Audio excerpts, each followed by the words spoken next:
Olá, amigos. Nós do Espaço Virtual Música Sacra e Adoração estamos muito felizes por você estar conosco aqui, assistindo ao terceiro bloco do nosso programa O Cristão e a Cultura.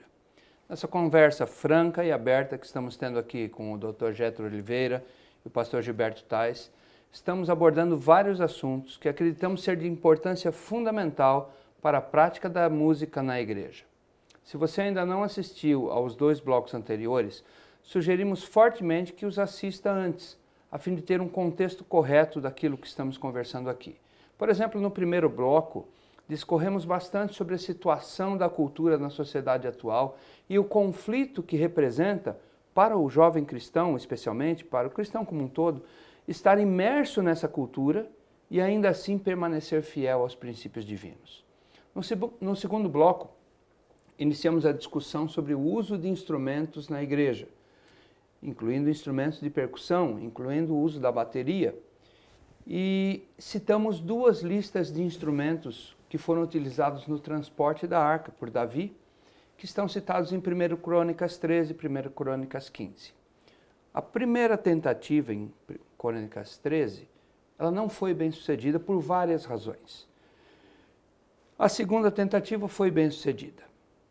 A grande diferença entre as duas tentativas é que na segunda tentativa, Davi consultou ao Senhor sobre como esse transporte deveria ser feito. Ele recebeu instruções do vidente Gade e do profeta Natã.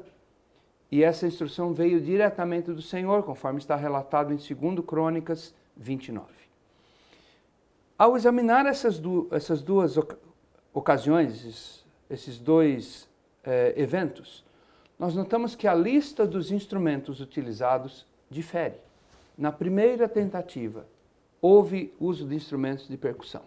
Na segunda, não houve. Na segunda, onde o Senhor foi consultado, esses instrumentos não foram utilizados. Nesse ponto, alguns citam que isso é um argumento do silêncio. A Bíblia não fala não devemos usar o instrumento, simplesmente não cita o instrumento ali. Então, isso não poderia ser usado como argumento para termos alguma restrição ao uso desses instrumentos de percussão na igreja atual. O pastor Gilberto tinha feito uma observação sobre esse tipo de argumento do silêncio. Sim, algumas doutrinas bíblicas, elas também foram construídas, emolduradas, formuladas, não por descrições diretas, como gostaríamos que fosse, né? Por exemplo, a questão do batismo por imersão, que eu citei no bloco anterior. Uhum. Não temos nenhum texto bíblico que seja claro da seguinte forma: é proibido batizar crianças, ou então devemos batizar apenas pessoas adultas e conscientes. Não existe. O que existe são fatos narrados, históricos, narrativas que apresentam testemunhos, que evidenciam determinadas verdades. Claro, sempre seguindo aquele princípio, né?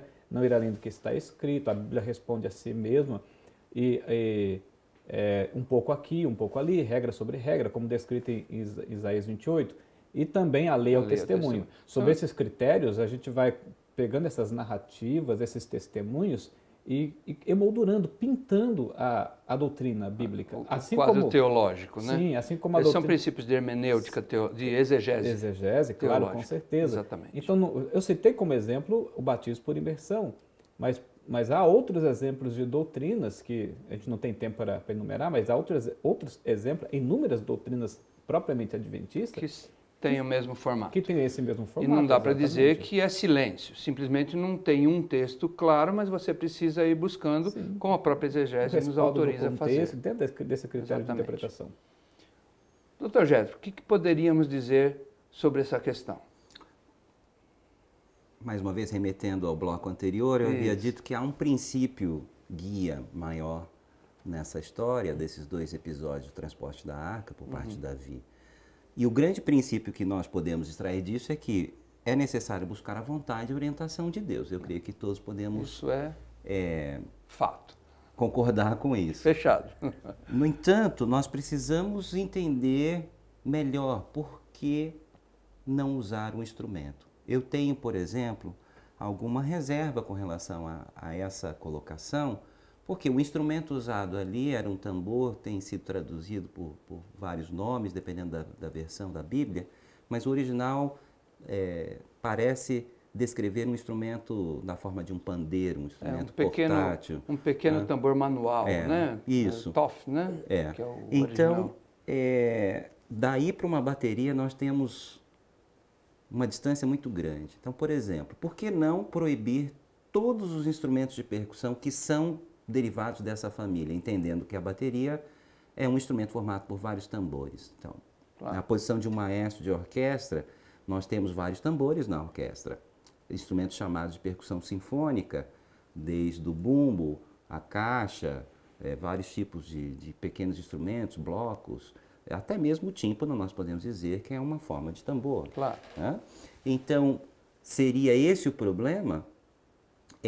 Há um problema do uso do instrumento em si, da maneira como ele é usado, há um problema de associação, nós já conversamos aqui no bloco anterior sobre a associação do instrumento com a sua relação com o paganismo, com práticas que são contrárias aos princípios mas na verdade divinos, a gente né? discutiu sobre a associação visual, né? O visual, problema visual, isso, mas exato. não discutimos sobre a sua origem.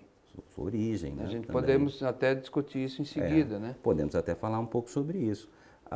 Então, minha colocação é nesse sentido. Não seria mais uma questão de enfatizar o uso, porque nós já falamos também aqui que eu posso criar um efeito rítmico intenso com outros instrumentos. E aí, se eu foco apenas na bateria... hoje, por exemplo, se tornou muito comum o uso do carrom também, né? Claro. Que produz um efeito similar. E é um instrumento, na minha opinião, difícil de tocar bem. Ou seja, não que o instrumento fosse demoníaco, Isso. E inapropriado apenas por ser tambor. Isso. Né? Agora, por outro lado, também a gente tem que ter em mente que existia um problema, evidentemente, existia um problema. Porque, por exemplo, em se tratando de um contexto, naquela relação mesmo de Davi transportando a arca, em se tratando num evento que tinha prerrogativas humanas e divinas, humanas em detrimento da divina, né? Um contexto em que apresenta a nós verdades e erros, ou falsidades, ou mentiras. Se a Bíblia toda, como diz Paulo, toda a Escritura é inspirada por Deus, então eventos como esse devem também construir uma mensagem que é relevante e importante para nós, não é?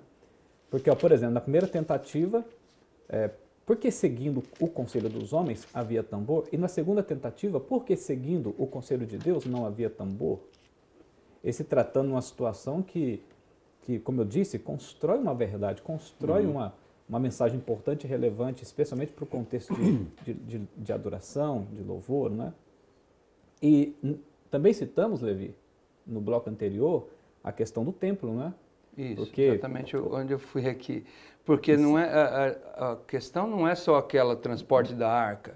Isso, depois deste momento, se tornou o padrão. E olha que curioso, né? E olha que interessante, Levi. Em 1 Crônicas 25, aqui só para contextualizar para o nosso ouvinte. Sim. E olha que interessante, até parece que a Bíblia tem algum preconceito com o tambor, não é? O instrumento parece ser perseguido, porque não apenas na lista, quando Deus intervém, aliás, quando Deus intervém não, quando Davi procura o conselho de Deus, o curioso é que o tambor fica de fora da lista, e quando a gente vai lá para a inauguração, ou para a preparação da liturgia para o templo sagrado, o mesmo acontece. O tambor, que era um instrumento tipicamente cultural muito utilizado na época, talvez o mais cultural da época, justo porque a pergunta que surge é por que o instrumento mais cultural, mais utilizado na época, ficou de fora da lista que Deus havia concedido, havia dado, não é? Só para ler aqui. Então, a coincidência, Levi, tanto na narrativa que apresenta o transporte da arca e também na inauguração do templo, o tambor fica de fora. A lista que temos aqui em 1 Crônicas 25, verso 6, todos esses homens estavam sob a supervisão de seus pais quando ministravam música no templo do Senhor, com símbolos, liras e harpas na casa de Deus. Aí você até perguntou assim, mas por que o tambor não poderia também ser os demais instrumentos, né? talvez, não sei, vou dizer aqui, especular talvez. Talvez justamente porque o tambor, em termos de percussão, seja um instrumento, naquela época tenha sido o instrumento mais utilizado, mais cultural, talvez seja por isso. E por isso ele recebe esse destaque, naturalmente recebe esse destaque. Certo. E se aplicarmos esse argumento do silêncio para outros instrumentos que existiam na época, que nós sabemos que já existiam, e não estão em nenhuma das duas listas? Por O que exemplo, que a gente flauta. faz? A flauta, por Sim. exemplo. Que ninguém questiona hoje dentro da igreja. É verdade. E a flauta, a explicação que geralmente os teólogos como Wolfgang, Stephan, Eurídice Ostermann, a Vanderlei Dornelles também faz algum comentário sobre esse assunto, e outros autores mais, dizem que a flauta, naquele tempo, por estarem associadas às orgias, às prostitutas que faziam uso desse instrumento para atrair os seus clientes, possivelmente, talvez por essa associação psicológica, não é, do envolvimento da flauta com esse tipo de comportamento da época, talvez seja essa a restrição, o motivo por que a flauta se ausentou do templo. E sobre esse aspecto, eu concordo plenamente contigo, Jetro, que é possível que o tambor talvez não tenha sido permitido no templo, justamente também pela sua associação com o paganismo da época, com algum comportamento inadequado para os nossos princípios e Mas valores. aí eu tenho uma observação, porque se fosse apenas a associação com o paganismo, como no caso da flauta... Eu disse também, né? Sim. Porque se fosse só esse o problema, então essa também não haveria restrição nenhuma para hoje, porque era o paganismo daquela época, né? Hoje existem instrumentos de percussão que não estão associados ao paganismo, então poderíamos usá-los sem nenhum problema. O cajón, por exemplo, não é associado ao paganismo. Porque as pessoas não conhecem a sua origem, né? Então, mas a pessoa não faz essa associação. Imediatamente. Né? É um instrumento mais discreto, você senta em cima, toca. Né? Agora, tem um outro problema, que é o efeito que a ênfase rítmica causa. Né? A gente já conhece estudos, o doutor Hélio, que já esteve conosco em outros programas, que é fisiologista, e também vários estudos, temos muita literatura sobre esse assunto. Música Adoração tem uma sessão só sobre o assunto da música, do efeito da música sobre o corpo e a mente. E são fatos científicos. São fatos científicos. Então, sabemos que a ênfase rítmica causa um derrame de dopamina e de adrenalina no corpo, o qual pode não ser desejado. Já a flauta não tem esse efeito, porque ela não tem como elemento primário a ênfase do ritmo. Já o instrumento de percussão não faz melodia e não faz harmonia. A única coisa que ele faz é a ênfase rítmica. Então, se eu usar esse instrumento para causar uma forte ênfase rítmica, eu estou causando um efeito que seria indesejável durante o culto. Veja bem, esses efeitos fisiológicos e sobre a mente humana, né, que a música causa, obviamente causa alguma coisa. Caso contrário, nós nem teríamos tanto interesse pela música. Né? E você pode ver que sempre alguém gosta de algum tipo de música. Claro. É difícil encontrar. Eu nunca encontrei uma pessoa que dizia eu não gosto de nenhum tipo de música. Porque a música, ela mexe. É fácil ver. Uma criancinha novinha ouve uma música ritmada, ela começa a se movimentar. Claro. É natural, certo? É o efeito que acontece. Mas aí entram várias questões, né? O seu uso. Nós já conversamos em off aqui de que quem colocou esses hormônios no corpo, essas substâncias, foi o próprio Criador, Deus. Claro. Eles têm função. Né? A dopamina, na dosagem, sei lá qual que não é a minha área, a área médica, ela tem a sua função também. A adrenalina também. Exato, a adrenalina faz parte de se sentir eufórico, atuante. Eu preciso de adrenalina para me movimentar mais rápido no momento, inclusive, de necessidade de sobrevivência. Você está na selva, eu se ver uma cobra, eu vou sair correndo para o outro lado. Eu vou precisar dessa muita dose adrenalina. de adrenalina. No entanto... Eu não posso viver desse jeito. Exatamente. E nós temos, de certa forma, por exemplo, aquela pessoa que é totalmente viciada em adrenalina. Vamos falar da adrenalina um pouco, né? Eu tive um colega que a diversão que ele melhor gostava, mais gostava, era em parques de diversões que só tinham montanhas russas. E passar o dia inteiro em montanhas russas, sentindo aquela adrenalina de fazer os loops, ficar de cabeça para baixo e mais sei lá o que, né? Os esportes radicais, tem gente que gosta disso muito, né? E se torna viciado nisso. A dopamina está mais ligada ao sentido de prazer. E a dopamina, por exemplo, ela é liberada em altas doses quando o ser humano consome narcóticos. Sim. Certo? Então, é na dosagem que isso acontece que nós temos que, talvez, aprofundar a pesquisa e entender isso. Lógico também que há diferença de recepção de quem está ouvindo. Se eu ouvir uma música exclusivamente feita por instrumentos de percussão, como músico, eu não tenho uma escuta tão passiva como a maioria das pessoas vai ter. Eu vou começar a analisar, entender que ritmo é esse, que métrica, como está feita a acentuação, olha os timbres. E isso vai ligar funções mais altas do meu cérebro, a parte matemática, de cognição alta, né? Não deixa de afetar o sistema límbico, não deixa porque os sistemas, os canais neurológicos se dividem. Exato. Né? Eu creio que uma das grandes preocupações que a maioria das pessoas tem com instrumentos de percussão, e especificamente com a bateria e talvez com o carrom, que se tornou muito popular nos tempos últimos, é a intensificação do ritmo. Esse é o grande problema. Eu vejo esse problema também. O que acontece fisiologicamente, aí o tanto que eu consegui aprender até agora com os especialistas, é a parte de efeito hipnótico que isso pode ter, né? Você se entrega à música e isso pode acontecer em altas doses, em doses médias. É difícil, depende de pessoa para pessoa. Depende também do histórico de vida daquela pessoa, né? Porque essa entrega com a música também é muito feita por associações mentais. Sim. Então, há uma música que para uma pessoa não afeta muito, para outra pessoa vai afetar muito, porque ela tem uma vida e aquilo relembra alguma coisa. Isso, então, mas especificamente sobre a percussão, né? Alguns trabalhos, você já citou o trabalho do Vanderlei Dornelles, que destaca o uso de tambores, por exemplo, nos cultos em que há possessão de entidades, não só na África, mas no Brasil também, de origem na América Central, no Caribe. E esse transe, esse estado de transe está muito ligado ao uso desses instrumentos de percussão.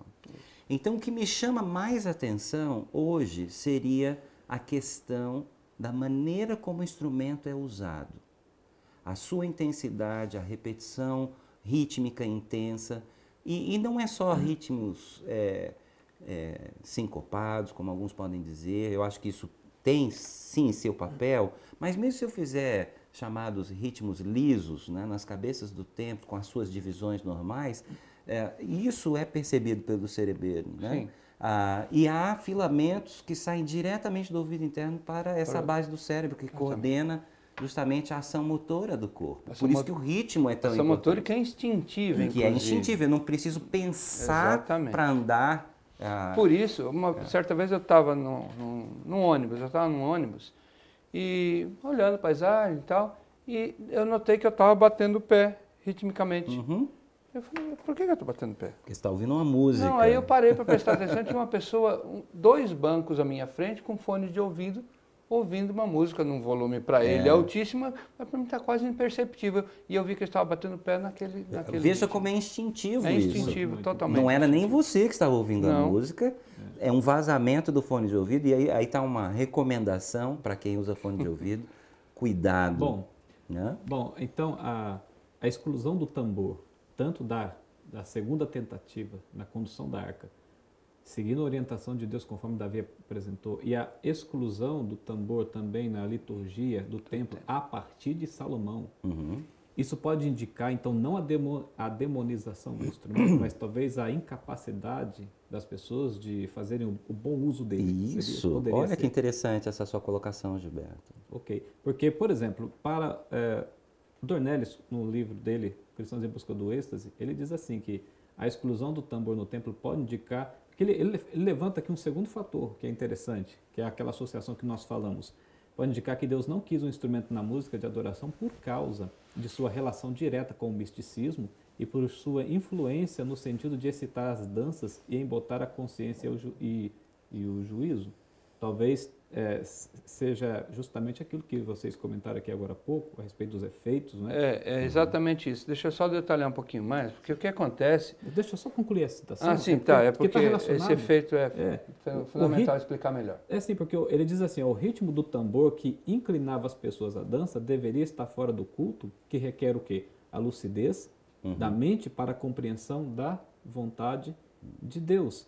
Além disso, uma vez que o templo era uma representação do trono de Deus, a música a ser usada ali deveria distinguir-se daquela usada nas celebrações que eram profanas. Qual que é a página da citação? Página 193. 193. Inclusive, este livro está sendo relançado pela Casa Publicadora Brasileira. Ótimo. Então, essa questão é que é o seguinte, quando eu excito o sistema límbico, que é responsável pelas respostas instintivas, eu automaticamente, quando essa excitação é muito forte, eu automaticamente emboto o racional. Por quê? Passa a ser uma questão de sobrevivência. Você veja que quando você dá um susto em alguém, primeiro, você tem que, para dar susto, você precisa fazer barulho. Só fazer não resolve. Tem que fazer bu, né? Então você faz barulho. Se você assusta a pessoa, ela primeiro pula para depois entender o que é. Ela primeiro pula, aí depois ela vê que é você, que não tem perigo. É a reação imediata. Essa reação não é pensada. Então o sistema límbico toma o controle, faz você executar a ação para te colocar ou para tentar te colocar numa situação de segurança, e daí depois você vai pensar. Então, quando esse sistema é continuamente estimulado, então o lóbulo frontal, que é responsável pelas decisões, é embotado. Desce por isso, a sua capacidade de entrar em ação, né? Isso. Seria talvez o problema, pelo menos parte dele, de que na música secular a pessoa ouve tanto só de um estilo de música que enfatiza isso, que a sua expectativa agora é que a igreja também lhe dê essa dosagem de prazer intenso que essa música pode proporcionar? É possível sim, porque a gente já viu que a adrenalina e dopamina são viciantes. E querendo ou não, eu, por exemplo, eu cresci ouvindo samba, eu cresci ouvindo rock, eu cresci ouvindo música eletrônica. Você é DJ, você já falou aqui para nós. Pois bem, então, com certeza, a gente é fruto do meio, somos influenciados pelo meio que nós crescemos e vivemos. Mas a minha pergunta é, a igreja deve dar isso? Olha, em Salmo 96, verso 1, diz assim, cantai ao Senhor um cântico novo. Eu diria novo de uma nova vida, de novas perspectivas, de novas idealizações, de um novo coração, de um novo significado. Mas de novas músicas também. Sim, não pode ser de novas músicas? Sim, mas o centro é Deus. Né? Sim, claro. É que a palavra usada ali não é novo no sentido cronológico, é novo no sentido...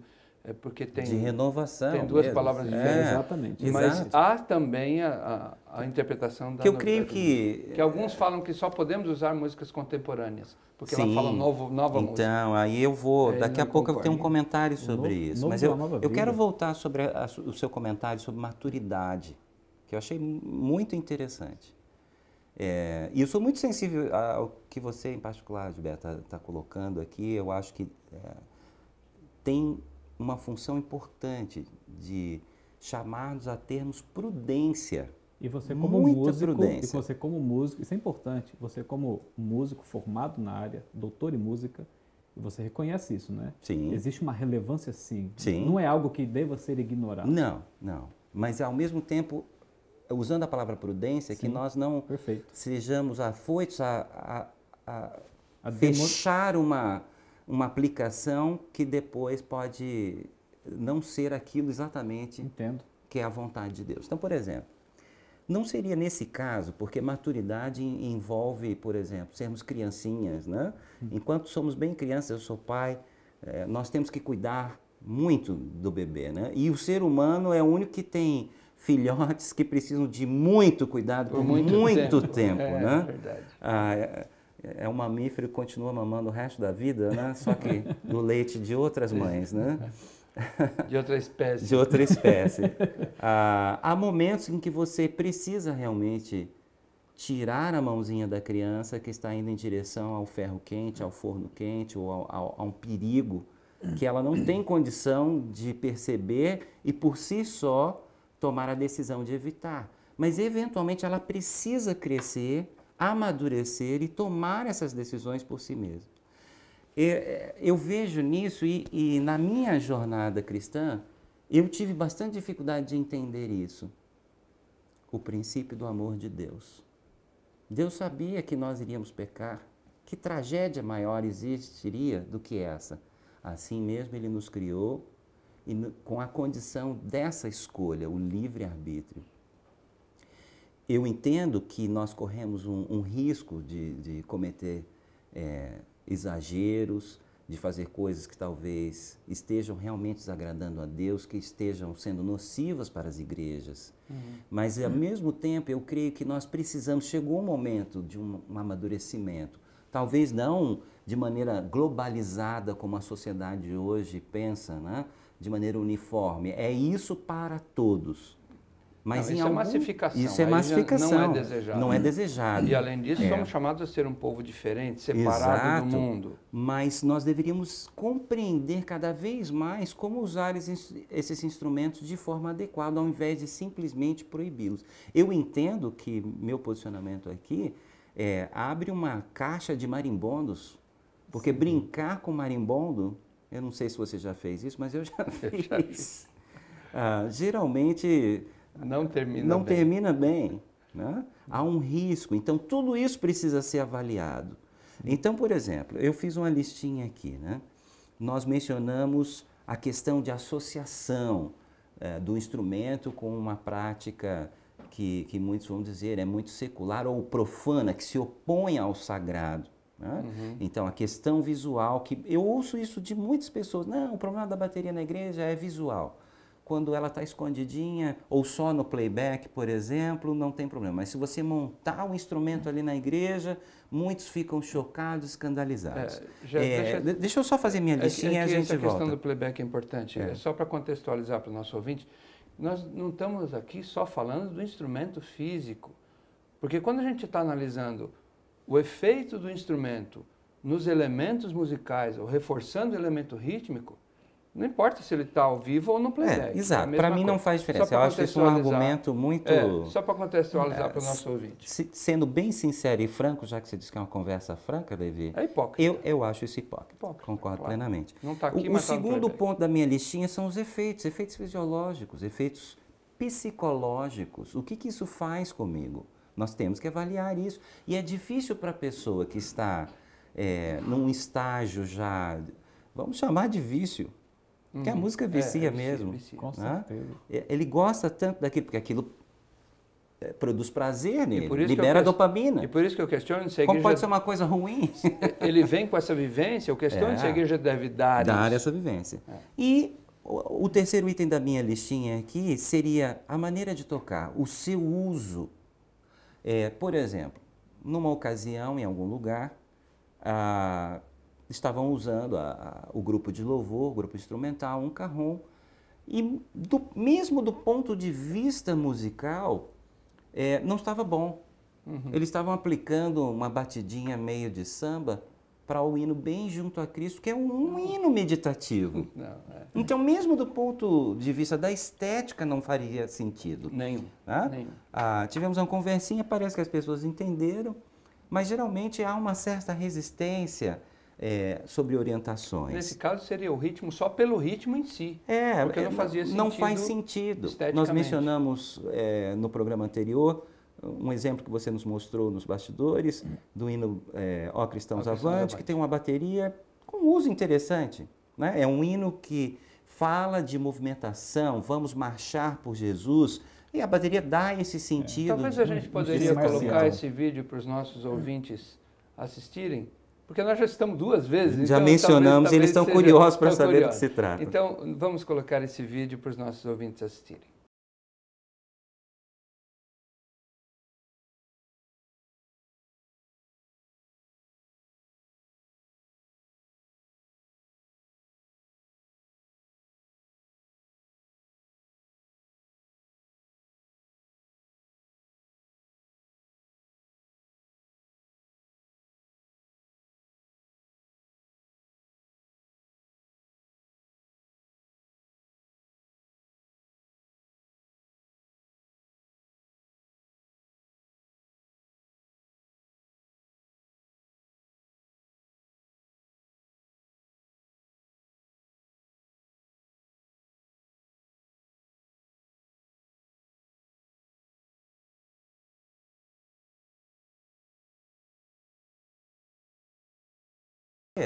Nesse vídeo, o uso da bateria não foi assim extremamente diferente das suas características. Lógico que não criou ali um clima dançante, mas principalmente porque, além do ritmo, nós temos que considerar a intensidade, o volume em que o instrumento é tocado. Muitas vezes a bateria sobressai tanto, mas nesse caso não. Mesmo no início da segunda estrofe, quando há uma levada de bateria mais tradicional, porque no começo é mais uma batidinha militar, né? Que poderia ter sido feita numa caixa, num tarol, né? Facilmente, não sobressai a parte cantada do coro, dá para ainda quem entende inglês perceber a letra facilmente do hino, né? É parte de um todo, não é algo que ganha muito destaque dentro desse contexto. Então, o seu uso também... Mas para um baterista, eu creio que deve ser difícil ele se restringir ali ao que esse baterista estava fazendo. O normal é ele querer explorar um instrumento e é fácil para a bateria, pelo volume que ela tem, então, veja sobrepujar. Só, isso eu posso falar a mesma coisa. Por isso que eu disse no bloco anterior que os princípios que regem isso, pelo menos para mim, são muito similares para todos os instrumentos. Eu posso tocar o piano de tal forma, e eu tenho certeza que sua mente aí está vasculhando sua memória. Você já deve ter tido alguma experiência que um pianista na igreja tocou de tal forma que você falou assim. Uma vez eu tive um comentário assim, né? Puxa, mas essa foi uma música para piano com o cantor. Mas, o piano sobressaiu tanto que você também teve um bloqueio da mensagem, entendeu? Sim, é verdade, com certeza. Agora, ao meu ver, parece que é mais fácil encontrar um pianista moderado do que um baterista moderado. Por que será? Talvez porque para tocar o piano, apesar que hoje muita gente toca piano também sem estudar, né? Mas pelo menos tradicionalmente, para tocar um piano bem tocado, você estuda alguma coisa. Agora, para tocar bateria, muita gente acha que é só bater no instrumento. E depois que o carrom se tornou popular nas igrejas, pior ainda, porque pensa que é só sentar ali, bater com a mão com toda a força, e não é. O carrom é um instrumento para você tirar vários timbres dele, efeitos, tem sutilezas. Todo mundo pensa porque no intervalo do colégio batia na carteira lá, alguma coisa, pode sentar no carrom e bater. Então, o bom baterista é muito difícil de aparecer. Por quê? Exige muito tempo de dedicação para entender o instrumento. E como a bateria ela tem uma associação muito forte, uma relação muito íntima com o rock popular, muitas das vezes a referência do baterista evangélico ou cristão é um baterista de uma música rock. E a gente falando de música gospel evangélica, nós, como Adventistas do Sétimo Dia, que temos na nossa filosofia de música para a igreja, o documento oficial no manual da igreja, essa orientação para não usar esses estilos, como o rock você mencionou. Mas você vai no YouTube e procura aula de bateria gospel. Ele ensina, a primeira lição essa aqui é uma batida de rock muito usada nas igrejas evangélicas. É assim que começa a primeira E que aula. que não é apropriado para o nosso contexto adventista. Não deveria ser a base do nosso trabalho, eu creio que não. Eu vou chamar, no entanto, uma história que eu sei que tem causado bastante discussão também na igreja, que é o episódio das campais de Indiana, em que Ellen White diz: Deus me trouxe em sonho que o que aconteceu lá, que é um culto com gritos e alguma coisa, que voltaria a acontecer no tempo do fim. Eu estou com esse texto aqui. Você está com o texto fácil aí? Você podia... Na verdade, vamos contextualizar um Isso. pouquinho antes. Vamos entender Recapitula aí o que está o que acontecendo. aconteceu aqui em 1900, na cidade de Indiana, teve uma reunião campal. No estado de Indiana, acho que foi na cidade de Muncie, na realidade, desculpa, né? Na cidade de Muncie, no estado de Indiana, houve uma reunião campal. Nessa época estava havendo uma teologia chamada de carne santa, onde os proponentes dessa teologia diziam que se você passasse por uma experiência espiritual com Cristo, você não pecaria mais. E o que seria essa experiência espiritual? Um êxtase. Então, em suas reuniões, eles buscavam causar o êxtase. E essa teologia entrou na Igreja Adventista, e nessa reunião campal em Muncie, Indiana, em 1900, esses defensores dessa teologia ali estavam. E aí haviam dois observadores da Associação Geral, que haviam sido enviados, e eles relataram alguma coisa estranha para Ellen White. Eles relataram o seguinte: eles têm um grande bumbo com 2 tamboris, um contrabaixo, 2 pequenos violinos, uma flauta e 2 cornetas. Seu livro de músicas é Garden of Spices e tocam músicas dançantes com letra sagrada. Nunca usam o próprio inário. Isso está no livro aqui, Música, Sua Influência na Vida do Cristão, na página 37. Ele escreveu o seguinte: quando os fanáticos conduziram as reuniões em um grande pavilhão, envolveram-se em um alto grau de excitamento pelo uso de instrumentos musicais. Porque era isso que eles queriam, causar excitação. Tais como trompetes, flautas, instrumentos de corda, tamboris, um órgão e um grande tambor. Eles gritavam e cantavam suas canções até que se tornavam realmente histéricos. Então, isso só para contextualizar o que aconteceu. Então, aí esses comentários foram levados a Ellen White e ela respondeu a isso. Então, essa resposta é que realmente nós queremos Sem dúvida, a resposta dela, ela já havia recebido essa visão em janeiro último, né? Já fazia algum tempo que ela já tinha noção profética do que aconteceria. E no mesmo livro, na página 38, que é uma declaração tirada do Mensagens Escolhidas, né? Volume 2, Sim, da página, na página 36 em diante ali. A 39. E ela diz assim, que o que você descreveu como tendo acontecido em Indiana, o Senhor revelou-me que haveria de ocorrer imediatamente antes da terminação da graça. Imediatamente. Demonstrar-se-á, escreveu ela, demonstrar-se-á tudo quanto é estranho. E haverá gritos com tambores, música e dança. E perceba que a música ali não é isolada, não é mencionada isoladamente. Não, é um contexto. É um contexto, pois os tambores, os gritos e as danças estão associadas ao tipo de música ali resultante. Sim. Veja só, eu acho que é um conjunto de tudo. Eles já são taxados de fanáticos por um dos observadores da Conferência Geral. Né? Então, o que é o fanático? É aquele que se desvia do centro da palavra de Deus. Pega, às vezes, só um texto e aquilo se transforma a sua vida. Né? É uma coisificação. Uma coisificação, exato. Se torna um ídolo, torna um objeto. Mas a palavra-chave para mim, isso aqui, nas duas passagens, na que você leu e na primeira, Levi, que você leu, da página 37 desse livro, é dançante e depois fala, quando Ellen White está falando, do tempo antes do término da graça, haverá gritos com tambores, música e dança. Então, essas duas palavras, eu acho que são chaves para entendermos o que está acontecendo aqui. É um uso da música que, obviamente, está ligado ao ritmo, porque ela destaca os tambores aqui, né, na sua descrição do que vai acontecer antes do fim do tempo da graça, mas são músicas dançantes. Então, aqui é uma chave sobre o uso, a maneira de tocar. Se eu toco um ritmo na igreja que é dançante, Eu estou dando um estímulo. Eu estou dando um E estímulo vou para quê? receber uma resposta. Isso é natural, isso é do ser natural, humano. normal. Então, eu creio que a chave é essa. Lógico que vai exigir essa maturidade que você mencionou.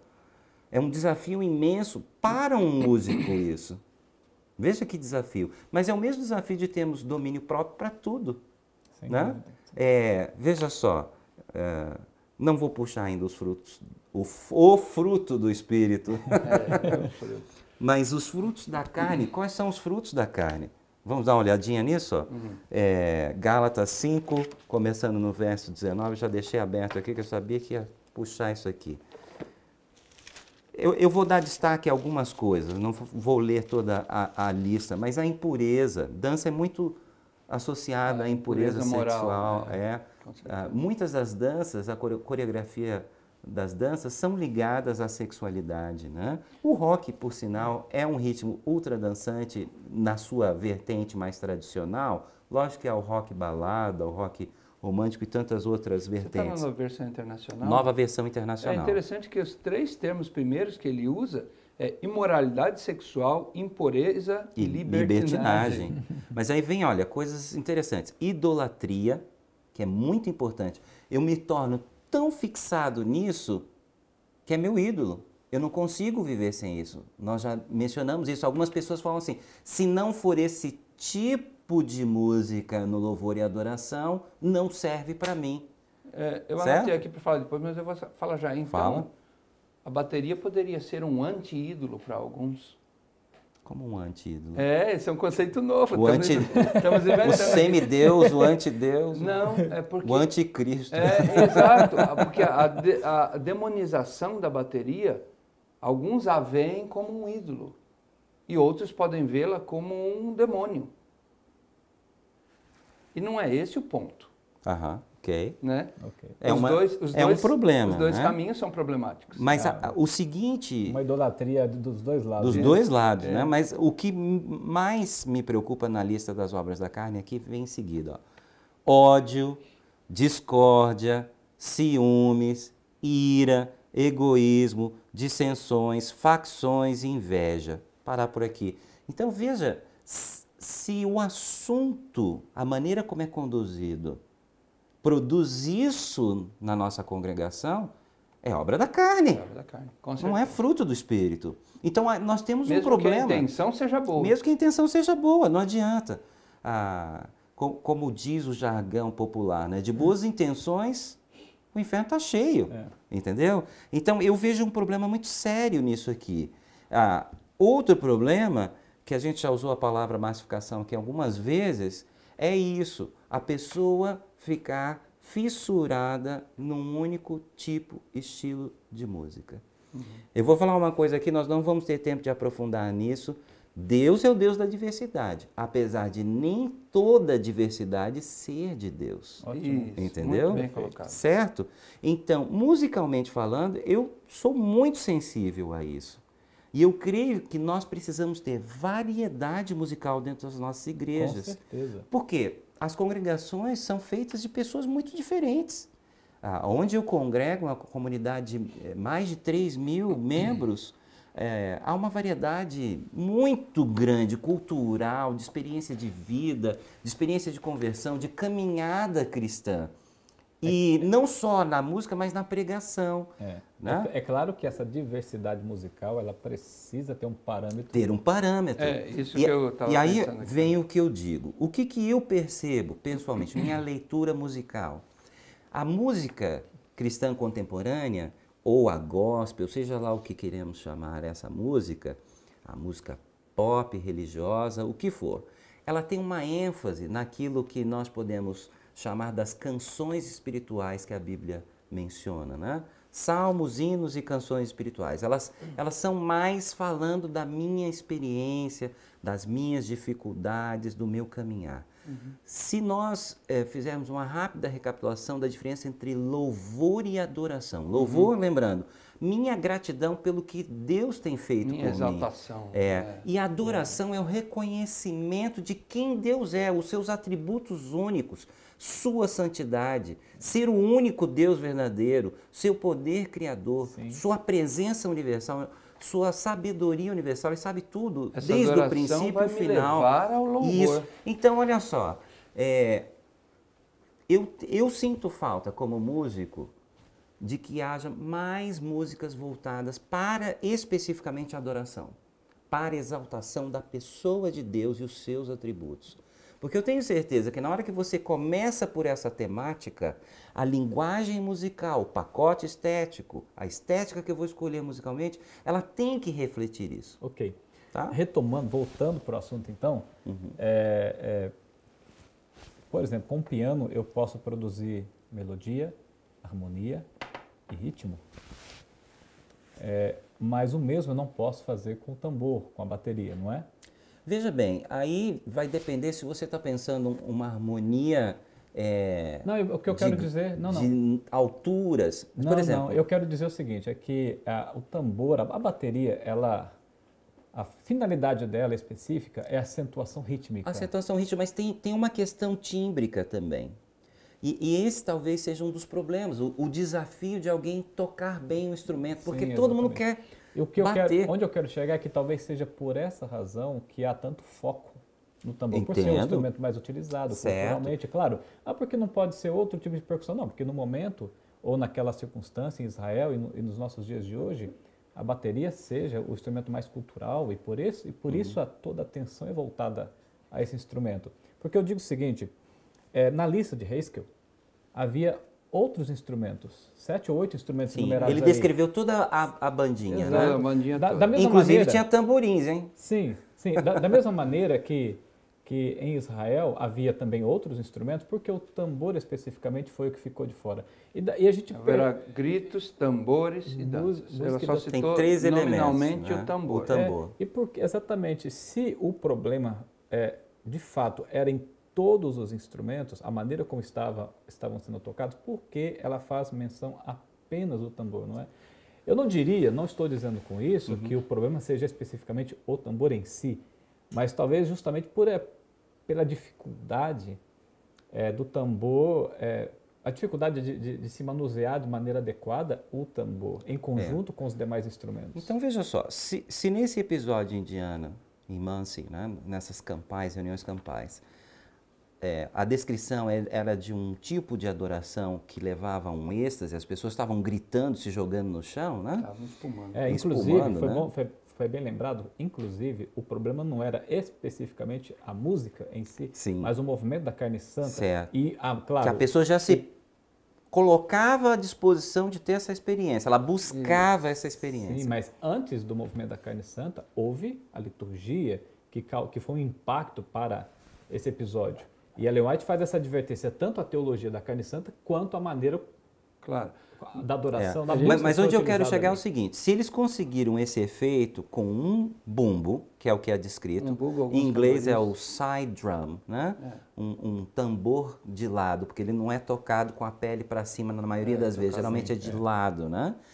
Se conseguiu igual com aquele isso... bombo grande que tinha na orquestra. Nossa, Que isso. normalmente Usa-se né? na orquestra, na banda sinfônica e uns tamboris. Mas, voltando ao seu comentário, de Ellen White dar ênfase a esse tambor, a esse bumbo, se esse efeito é possível ser causado com o auxílio desse tambor, então minha preocupação é todos os instrumentos derivados dessa família são extremamente perigosos. Esse é meu medo. E nós aceitamos claramente hoje o bumbo sinfônico, a caixa militar, na orquestra, na banda, os tímpanos, ninguém questiona isso. Aí entra aquele critério que nós já conversamos, a maneira como ele é utilizado, não é? Isso. Porque quando se utiliza um bumbo, por exemplo, numa música clássica ou num concerto musical, como já presenciei no NASP, por exemplo, perfeito, mas quando é utilizado para produzir cadência rítmica no estilo do rock, Isso, então. Principalmente as cadências sincopadas, Sim, ou com, ritmo sincopado. com alteração na ênfase rítmica no tempo forte, E fraco. intensificado na amplificação, ou dependendo da condição acústica, um ambiente menor, esse instrumento acaba se sobressaindo aos outros. Então veja que é um conjunto de coisas que nós temos que levar em consideração. Há uma enorme responsabilidade em tudo que nós fazemos para Deus. Sem dúvida. Então, eu não quero de maneira nenhuma demonizar o instrumento. Eu entendo a sua dificuldade. Eu entendo a dificuldade. Mas, ao mesmo tempo, eu creio que é o nosso desafio que Deus coloca diante de nós, de crescermos na sua graça, no conhecimento de tudo que Ele deixou para nós aqui aproveitarmos. É difícil? É. Devemos ter precaução? Sim. Devemos ser prudentes? Absolutamente. Devemos ser afoitos? Não. Nunca. Nem para usar de qualquer maneira, nem para proibi-lo. Lógico que num momento assim... inicial, se eu não tenho noção do que eu vou fazer com aquilo, por que usar aquilo? De fato. Né? Então, é complexo. Muito. Né? Muito complexo o assunto. Mas o que seria mais fácil, permitir ou proibir? Diante da responsabilidade, da talvez falta de maturidade para saber lidar com esse instrumento nessa conjuntura. Porque não tem só esse aspecto, mas também aquele aspecto que as pessoas associam a bateria ao rock. Então, quando vê a bateria... E, claro, esse é o impacto psicológico. Estamos utilizando um instrumento mundano do rock, do diabo, alguma coisa assim. Como eu falei, não é uma recomendação para todos, porque nós vivemos uma variedade tão grande, não há como fazer uma recomendação para todos. Mas... Olha, eu tenho uma outra palavra. Mas respondendo especificamente o que ele falou. Especificamente o que ele falou, olha só. É porque essa é a indagação dos nossos irmãos. Olha, eu estou te fazendo essa pergunta porque você é músico. Sim. Também. Proibir ou permitir? Levando em consideração... Levando em consideração o nosso contexto. Nosso desafio de dificuldades e complexidades. Uma terceira opção, educar. E nós não temos feito isso. Eu não tenho as respostas todas. Mas ninguém tem, na verdade. Ninguém tem. Por isso mas vai a pelo resposta é a educação. A educação musical, eu tenho que entender como o instrumento funciona, todas as suas possibilidades, suas associações. É uma batida de rock? Não está no manual da igreja que isso não deve participar do nosso culto? Por que eu vou usar isso? Entendeu? Aí eu posso fazer isso no violão, posso fazer na guitarra, posso fazer uma batida de rock no piano. Aí entra naquele comentário que já fizemos a respeito da manutenção musical pelo sacerdote. Isso.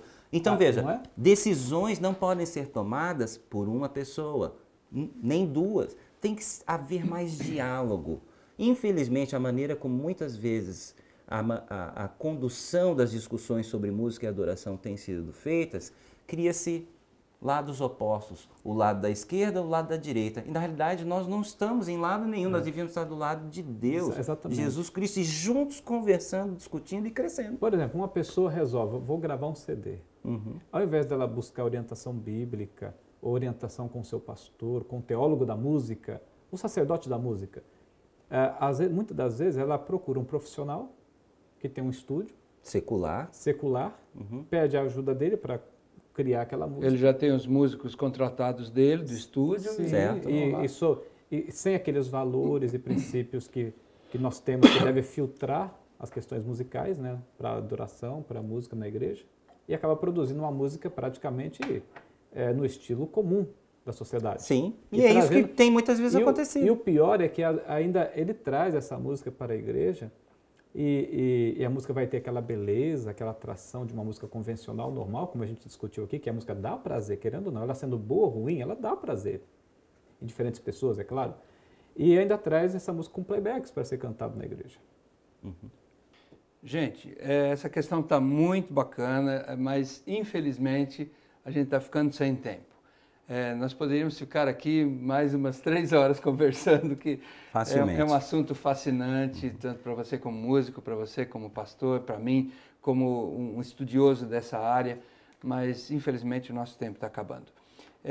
Eu gostaria que agora, para fazer o encerramento, cada um de vocês desse um depoimento, falasse algumas palavras, o que a gente poderia falar para a igreja hoje com relação a isso que nós discutimos aqui. Jetro, você primeiro. Muito bem. Eu vou retomar o assunto da obra do Espírito Santo em nós. Eu acho que isso é muito importante. E eu volto lá a Gálatas capítulo 5 para falar do fruto do Espírito. Mas o fruto do Espírito é amor, alegria, paz, paciência, amabilidade, bondade, fidelidade, mansidão e domínio próprio. Então, no nosso fazer musical na igreja, deve reinar o fruto do Espírito. E eu falo ainda de 1 Coríntios 12, que fala sobre a diversidade dos dons espirituais que deve haver na obra de Deus aqui na terra, mas eu quero destacar o que está no verso 7, que diz assim: a cada um, porém, é dada a manifestação do Espírito, visando ao bem comum. Eu não posso ter um dom espiritual que não visa o bem comum. Então, se causa dissensões na igreja, é obra da carne. Nós precisamos, então, muito mesmo de continuar crescendo na graça de Jesus Cristo. Meu desejo, minha oração é que isso possa acontecer a cada dia na minha vida, na sua vida, na nossa vida. Amém. Muito obrigado, Jetro. Gilberto, suas palavras de encerramento. Olha, tem uma declaração, Levi, do filósofo Alan Bloom no livro Declínio da Cultura Ocidental. É um livro que eu indico, mas com uma certa reserva, né? Na página 80, mas tem uma frase que cabe muito aqui ao nosso diálogo. Ele diz assim: a falta de cultura leva simplesmente os estudantes a procurar informações onde elas estejam disponíveis, simplesmente disponíveis, sem capacidade para distinguir entre o sublime e o relez, o conhecimento profundo e a propaganda. Por que eu fiz questão de citar isso aqui? Porque alguns dizem assim, a Bíblia se cala quando o assunto é música. Não, de forma alguma. A Bíblia contém muita revelação sobre música, como você pôde ver aqui em todo esse diálogo nosso. E eu finalizo com um texto bíblico, que já foi até citado aqui. Quanto ao mais, irmãos, tudo que é verdadeiro, tudo que é honesto, tudo que é justo, tudo que é puro, tudo que é amável, tudo que é de boa fama, se há alguma virtude, se há algum louvor, nisso pensai. Então, eu só tenho a agradecer vocês dois por estarem aqui conosco. Agradecer também ao nosso amigo ouvinte que esteve conosco nesses 3 blocos, nesse assunto que é fenomenal, mas que tem por objetivo final, não só a discussão filosófica, acadêmica, mas principalmente a edificação da igreja, a edificação do corpo de Cristo. Amigos, Deus está na direção dessa igreja. Ele tem que estar também na direção da tua vida. Que isso se demonstre na nossa adoração a Ele. É o meu desejo, em nome de Jesus. Amém. Amém.